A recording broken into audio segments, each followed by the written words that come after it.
My name is Chase Wilson. I'm the Director of Instruction here at Columbus Country Club, and this is my 5th year working here.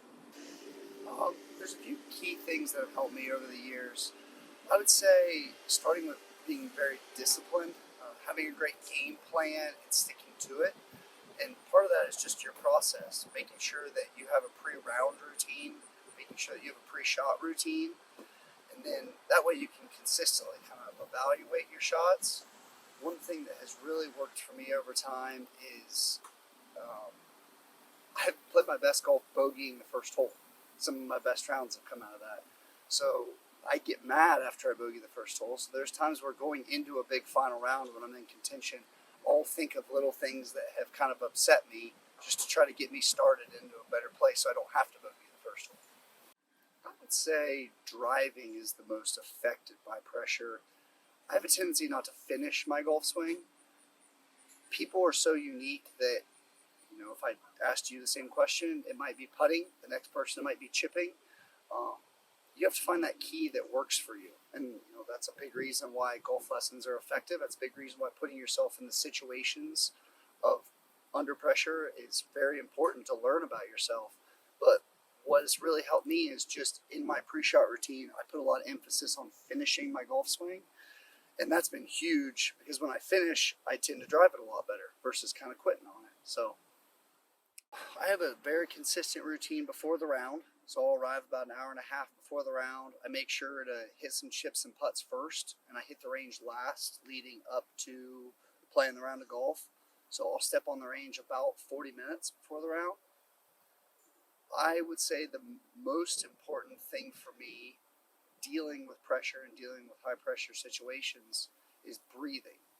And that's breathing in general, like in between shots, but especially I'll take 2 big deep breaths, part of my pre-shot routine, right before I step in to hit the shot. And that makes a huge difference in calming my nerves. That would have to be the 2017 Ohio Open. I've had a lot of close calls with that one. I finished 3rd in 2012, finished runner-up in 2018, and was lucky enough to win in 2017. And I don't tend to look at leaderboards. I'm someone that will look at a leaderboard with 3 or 4 or 5 holes to play, but I won't look consistently throughout the round. And that round I looked with 4 holes to play and I was 1 down. So I knew I needed to make a birdie or multiple birdies. And I parred my 15th hole and I made a birdie putt from about 6 feet on 16. And I rolled in like a 25-footer on 17. And when I turned from 17 green to walk to 18, the gallery had walked back. So there's about 100 people standing behind 18 tee, and my adrenaline just shot through the roof. So immediately I slowed down my walk. I drove the cart slow to 18. I took a couple extra drinks of water and just tried to really slow down. And it's funny, I bet you that practice swing felt like 50% speed, and that real swing didn't feel very fast either. And it was one of the longest drives I hit all day because I was so jacked up.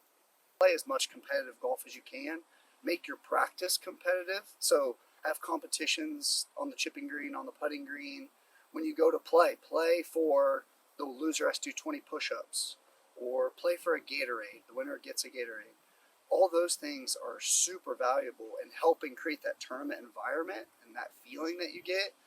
But nothing can truly recreate that feeling. So when you get the opportunity to play in that competitive environment, because you learn a lot about yourself, and always make notes.